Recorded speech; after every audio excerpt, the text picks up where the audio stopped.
د شرط غږ راډیو درنو اوریدونکو د سهار څرک په خپرونه کې یو ځل بیا ښه راغلاست درته وایم. په دې خپرونه کې د شعر او ادب مخکښ او مشهورې څېرې درپېژنو، له هغوی سره مرکې او د زړه خواله کوو. همدارنګه په نننۍ خپرونه کې مو د افغانستان وتلی او منلی شخصیت او لیکوال محترم قاري سعید خوستی صاحب میلمه دی او له ده سره بنډار لرو.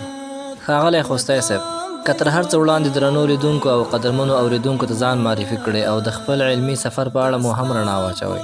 لله رب العالمين والصلاة والسلام على من بعث بالسيف رحمة للعالمين وعلى آله وصحبه الطيبين الطاهرين أما بعد. قدرمن رائد صاحب مننه کوم چې موږ ته مو وخت راکړ چې له خپلو اوریدونکو سره د زړه خواله وکړو. نو زما نوم خو قاري سعید خوستی دی. په 2005 کال کې د دیني علومو څخه مې فراغت ترلاسه کړی دی او بیا په 2006 او 2007 کلونو کې مې تخصص کړی ده. د هغې نه وروسته بیا په 2007 کال بیا نو بندي شوم. بیا مې هلته په زندان کې د قرآن کریم حفظ کړی ده. د هغې نه وروسته بیا راخلاص شوم. بیا مو د خپل کار ته دوام ورکړی ده، خپل جهادي مبارزې ته تر اوسه پورې لګیا یو. نو الله تعالی دې نور هم مزید توفیق راکړي. محترم قاري صاحب، نثري ټولګې مو چاپ شوي او تر اوسه مو څو ټولګې لیکلي وي؟ فی الحال په څه شي مصروف یاستئ؟ محترمه، د داعش په اړه مې د لیکنو یوه مستنده لړۍ پیل کړې وه چې وروسته یې کتابي شکل خپل کړ او چاپ شو، دري ته هم وژباړل شو. یو بل کتاب مې لیکلی ده چې تصحیح او زیاتونو نظر ثاني ته مې وخت متاسفانه نه ده پیدا کړی. د فکري درسونه دي، فکري روزنې په اړه مې یو څه شی لیکلی دي او فی الحال مې مصروفیت د ټولنیزو رسنیو کې فعالیت دی. ټویټر او فیسبوک کې او واتساپ کې د ملګرو سره مصروف یم. همداسې د بدري لښکر په استشهادي کنډک کې د استشهادي ملګرو وروستی رمایې، صحنې، وصیتونه، پیغامونه ثبتول، هغه ارشیف کول او د هغوی پیغامونه اړونده مراجعو ته رسول، دغه کارونو کې مصروف یو. په رسنیز ډګر کې د خواله رسنیو ارزښت څنګه بولئ؟ رسنۍ نن سبا د جنګ اوزار دی، دا د جنګ اسباب دي او د جنګ اسبابو اهمیت په دشمن پورې اړه لري. کله چې ستا دشمن څومره تقویه کېږي، څومره د جنګ اسباب دی د ځان دپاره اختیاروي، هماغومره اسباب اهمیت پیدا کوي. موږ یو وخت په توره په نیزه جنګ کولو، ولې نن زموږ داسې ډېر مجاهدین توره او نیزه پېژني نه. اهمیت یې لاړو ځکه دښمن توره او نیزه نه استعمالوي. نن سبا جنگ په ټوپک کېږي، په مډرن ټکنالوژۍ کېږي، په پرمختللو وسلو کېږي. د همدې پرمختللو وسلو ټکنالوژۍ ترلاسه کول، د هغې زده کول، په هغې ځان پویول، دا جهاد ده، دا الهي حکم ده. واعدوا لهم ما استطعتم من قوه، واعدوا لهم ما استطعتم، څومره چې طاقت وي. من قوه، دا من قوه کې تنکیر ده، څومره قوت مو چې په وس رسېږي. ټولنیزې رسنۍ ولې اهمیت لري؟ ځکه ټولنیزې رسنۍ د دشمن د جنګ یوه وسیله ده. په تېرو 20 کلونو کې تر ټولو زیات جنګ، تر ټولو زیات د ملت د بېلارۍ دپاره چې وکارول شو هغه ټولنیزې رسنۍ وي. همدا نن چې دشمن له لورې پراخه پیمانه کارول کېږي د مجاهدینو د صف د بدنامولو دپاره، د جهاد د صف د بدنامولو دپاره چې په پراخه پیمانه کارول کېږي، هغه ټولنیزې رسنۍ دي. نو ټولنیزې رسنۍ اهمیت له دې وجې لري چې دشمن یې د موږ په خلاف کاروي. نو موږ هم باید ټولنیزې رسنۍ په هغه ډول وکاروو څنګه چې موږ د جنګ په ډګر کې، د جنګ په میدان کې کوشش کوو چې پرمختللې وسله ترلاسه کړو او د دشمن مقابله وکړو په هغې باندې. همداسې باید موږ په دغه ډګر کې هم کوشش وکړو چې په ټولنیزو رسنیو کې ښه فعال واوسېږو، د ټولنیزو رسنیو سره ښه بلد واوسېږو، په ټولنیزو رسنیو کې ښه مبارزه وکړو. ځکه ټولنیزې رسنۍ د جنګ وسیله ده، د جنګ یوه آله ده. دشمن هم داسې استفاده کوي. نو موږ هم د دفاع حق لرو، موږ هم د دې حق لرو چې د دشمن د ټولو شومو پلانونو په مقابل کې ودرېږو او هغه خنثی کړو. زه یې تاسو ته یو ساده مثال وایم. دا د کابل ادارې مشر چې دا اشرف غني، د یعنې څومره په فکري لحاظ، په عقیدوي لحاظ، په کلتوري لحاظ د افغانانو نه لرې ده، څومره د افغاني کلتور نه پردی ده، څومره د افغاني عنعناتو نه پردی ده، څومره د اسلام نه پردی ده. یو څوک چې د جنازې لمونځ نه پیژني، یو څوک چې د قرآن یو سورت نشي ویلی، یو سورت هغه عطا محمد نور دته ویلي وو چې که چېرته یو الم تر کیف سورت یې وویلو زه د ده ملاتړی لا نه وم، تر اوسه پورې یې ونه ویلو. نو یو څوک چې د قرآن یو سورت نشي ویلی، جنازې لمونځ یې نه ده زده، د خپل هیواد د کلتور او د عنعناتو سره نه ده بلد، نو هغه سړی بیا هم د دغې رسنیو د برکته، د دغې ټولنیزو رسنیو په زور، په یو څو کسانو او په یو څو غولیدلو دې دومره ځان منلی ده چې تر ډېره وخته پورې دا خو الحمدلله اوس د دې سړي هویت او حقیقت ټول څرګند شو، خلکو ته واضح شو. تر ډېره وخته پورې به تاسې په د رسنیو کې حالت لیدو چې دته به چا مفکر ویل، متفکر ثاني به یې ورته ویل، چا به د نړۍ په سطحه یو لوی اقتصاد پوه به چا ورته ویل، چا به یو لقب ورکولو، چا به بل لقب. دا د څه وجې نه؟ ځکه دغې خلکو زیاته توجه ټولنیزو رسنیو ته. د ټولنیزو رسنیو دپاره اوس هم دا خبره ټولو هېوادوالو ته معلومه ده، ټولې رسنۍ په دې باندې څو غږېدلې دي چې د کابل اداره ارګ چې ده هغه په زرهاو خلک موظف لري د فیسبوک او د ټویټر دپاره چې هغوی ته دوی ماهانه میاشتنی معاش ورکوي، میاشتنی تنخواه ورکوي د همدې دپاره چې دوی په ټولنیزو رسنیو کې د ده په ګټه کمپاین وکوي او د مخالفینو ته کنځلې وکوي، سپکې سپورې ورته ووایي، حتی د موږ ایډیانې ریپورټ کړي، د موږ لایفونه ریپورټ کړي. نو ټولنیزې رسنۍ ارزښت ځکه لري چې د جنګ وسیله ده. څنګه چې د جنګ نور وسایل ارزښت لري، دشمن یې استخداموي، دشمن یې کاروي، همداسې ټولنیزې رسنۍ هم اهمیت لري، ځکه دا د جنګ یوه وسیله ده. مونږ څنګه کولی شو چې په ښه طریقې د ژبې او قلم په مټ امت ته الهي احکام، دینی او فکري معلومات ورسو او خپل مسؤلیت ادا کړو؟ د ژبې او قلم په مټ د دشمنانو سره مقابله کول، مبارزه کول، دا د اسلام له احکامو څخه دي. نبی کریم صلی الله علیه وسلم فرمایي جاهدوا المشرکین باموالکم وانفسکم والسنتکم، او کما قال صلی الله علیه وسلم. د کفارو، د مشرکینو، د هغوی د ملګرو، د هغوی د هم مسیرو سره تاسې په خپلو مالونو، په خپلو نفسونو او په خپلو ژبو د هغوی سره جهاد وکوئ. د ژبې جهاد همدا دی چې د کفارو په مقابل کې ژبه کارول، د هغوی سره په استدلال، په منطق خبرې کول، د دوی د شکوکو، د دوی د شبهاتو دفاع کول او د دوی شکوک او شبهات دفع کول.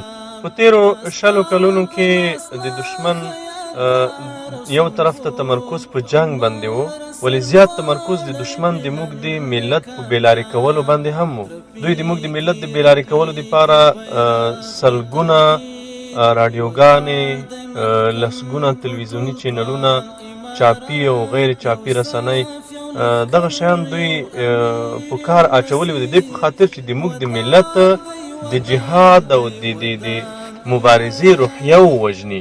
د دشمن هدف دا وي چې د دشمن د مسلمانانو د جهاد او د مقاومت روحیه ووژل شي. دوی په دې پوهیږي چې مسلمانان که چېرته موږ غواړو چې د مسلمانانو د مقاومت مات کړو، باید د مقاومت او د جهاد روحیه په دوی کې ووژل شي، د مقاومت روحیه د دوی د منځه یوړل شي.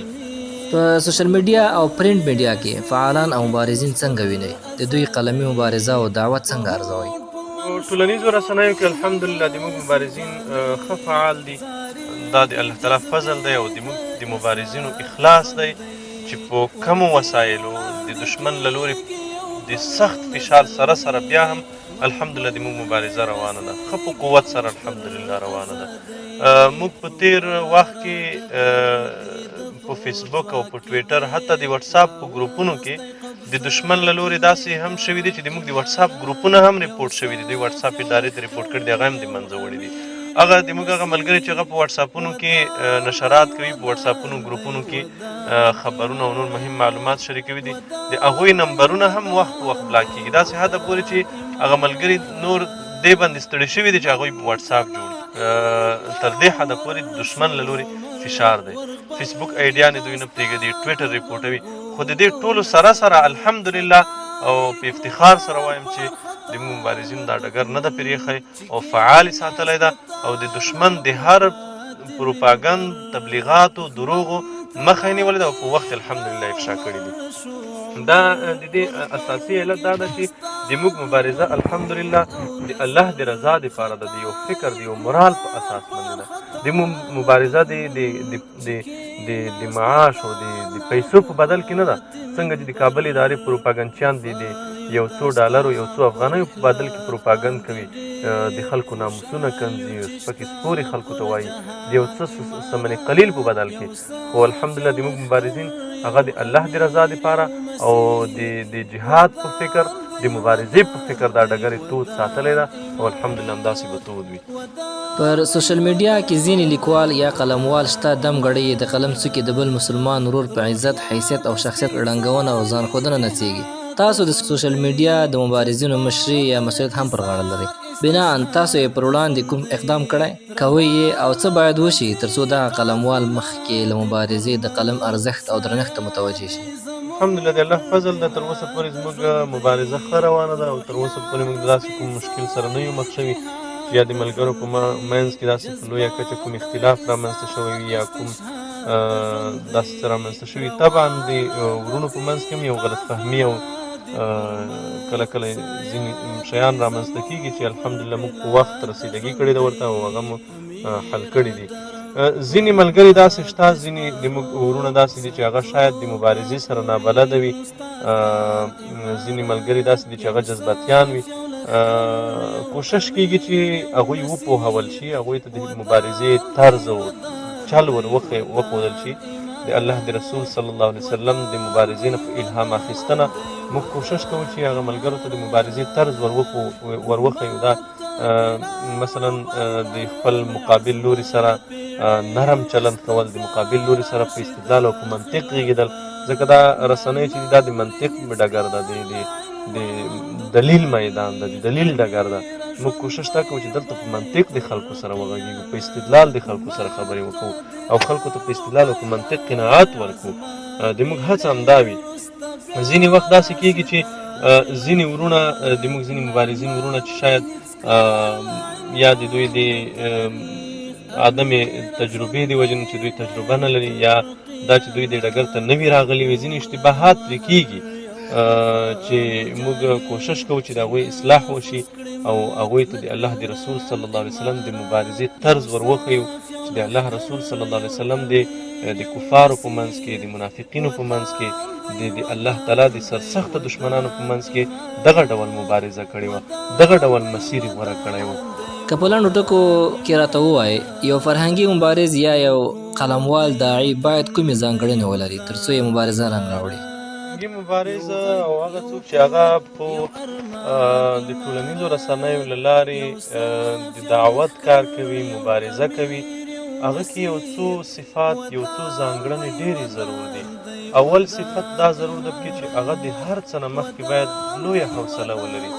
کوم څوک چې هغه حوصله نه لري، زغم نه لري، تحمل برداشت نه لري، زما ورته توصیه دا ده چې هغه د ټولنیزو رسنیو ته نه راځي، هغه د بل نوع مبارزه وکوي، هغه د لاړ شي عملي جهاد دی وکوي یا د مبارزې نورې لارې هم ډېرې دي. ځکه په ټولنیزو رسنیو کې د رسنیو له لارې مبارزه کول د ټولو نه اول شی چې غواړي هغه تحمل غواړي، هغه برداشت غواړي، هغه صبر غواړي، هغه لویه حوصله غواړي. نو د یو مبارز دپاره مې اولنی شی چې په فرهنګي برخه کې مبارزه کوي، د قلم له لارې مبارزه کوي، قلموال داعي وي، د هغې دپاره مې اولنی توصیه دا ده چې باید لویه سینه ولري، پراخه سینه ولري او لویه حوصله باید ولري. دویم شی چې د یو مبارز، د یو داعي، د ټولنیزو رسنیو د یو فعال دپاره ضرور ده، هغه علم ضرور ده. د دشمن د شکوکو، شبهاتو، د هغوی د باطلو، مزخرفو استدلالاتو ټولو نه باید آګاه وي.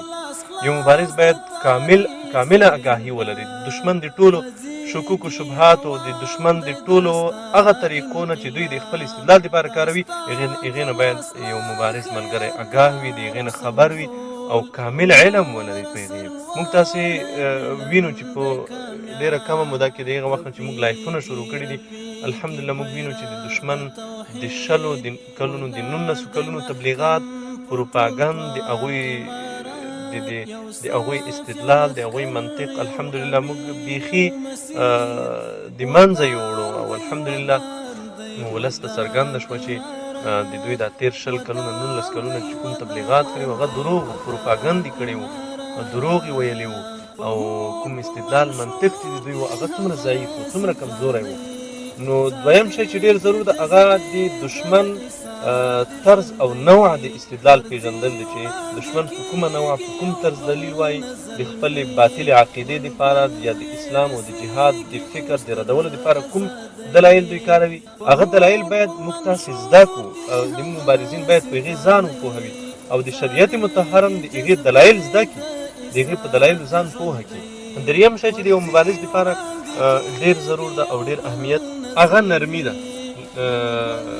هغه نرمي ده او قول لین ده، نرمه خبره کول دي، سخته خبره باید هیڅکله هم ونه کوي.